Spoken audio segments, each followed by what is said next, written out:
नाग वासुकी कश्यप के पुत्र थे और माई के नाम कद्रू था। सत शीर्षा ईमान के बड़ी कच्ची रहे। उधर राजा दशरथ पे जब लांछन लगाए तो आप लोग सुनबे भाई दो लाइनों के आगे के गीत है कहना है मास्टर साहब कैसे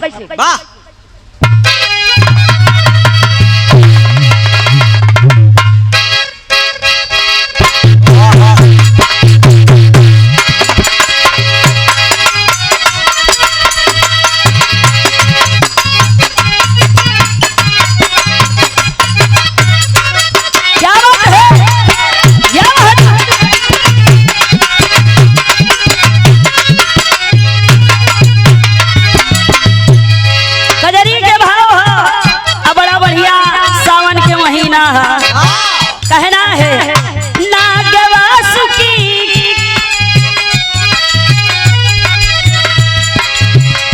नाग वासुकी के करबे पूजनम सखी गुड़िया के दिनम सखी ना नाग वासुकी के करबे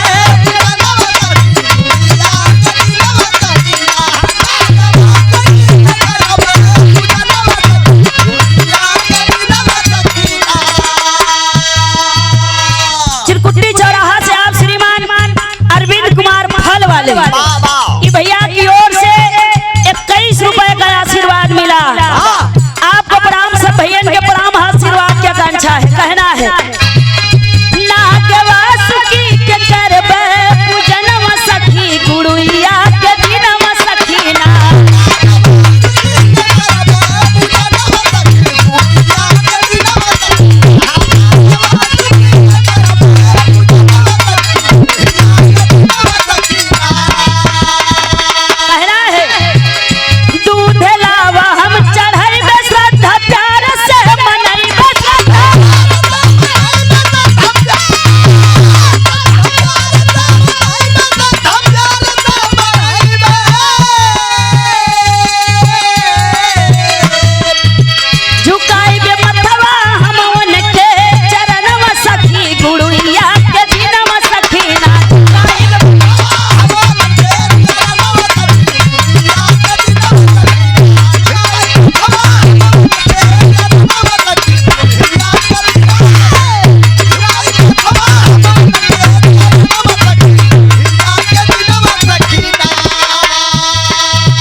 राजा दशरथ पे लांछन लगाई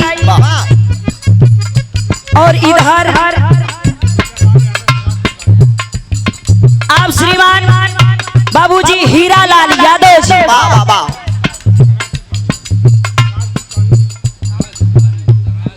अच्छा सराय सुल्तानी से बाबूजी की ओर से 101 रुपए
पनिहा शाम से संभोग कर रही है।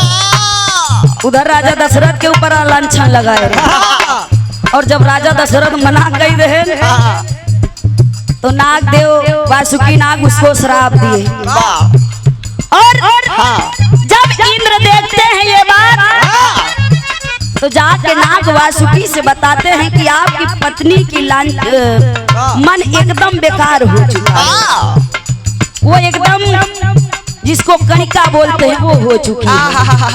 कणिका माने वेश्या होता है। और आप अगर यही उसका नेचर रह गया तो आप नाग के राजा नहीं रह जाएंगे।